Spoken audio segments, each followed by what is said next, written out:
en la riqueza y en la pobreza, en la salud y en la enfermedad. Philip, do you accept Melissa to be your wife? Do you promise to love her, honor her, care for her, and protect her in the good times and the bad times, in riches and poverty, in sickness and health? I do.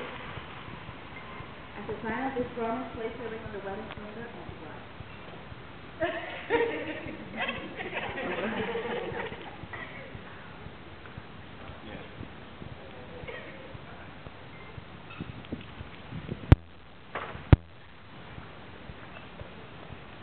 Melissa, así que pertenece como tu legítimo esposo, acepta amarlo, cuidarlo, tanto en las buenas como en la riqueza y en la pobreza, en la salud y en la enfermedad.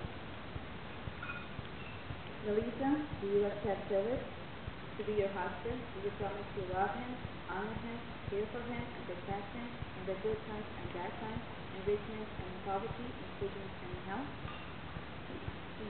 Yes. As a sign of this promise, place your ring on the wedding finger of the groom.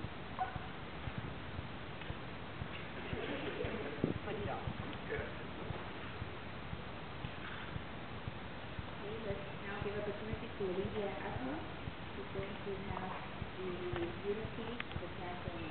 So let's have the bride and the groom go around the table, please.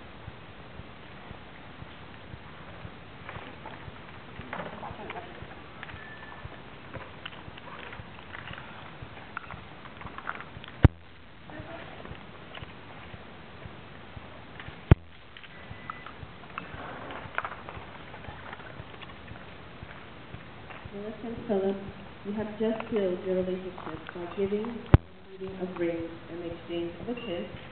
And this covenant is a relationship pledge between two people who agree that they will commit themselves to one another throughout your lives. You have committed here today to share the rest of your lives with each other. Today, this relationship is symbolized through the pouring of these two individual containers of sand, one representing you, Melissa, and all that you were, all that you are, all that you will ever be, and the other representing you, Philip, and all that you were, and all that you are, and all that you will ever be. As these two containers of sand are poured into a third container, the individual containers of sand will no longer exist, but will be joined together as one. Just as these grains of sand can never be separated and poured again into the individual containers, so will united be. Please begin to pour.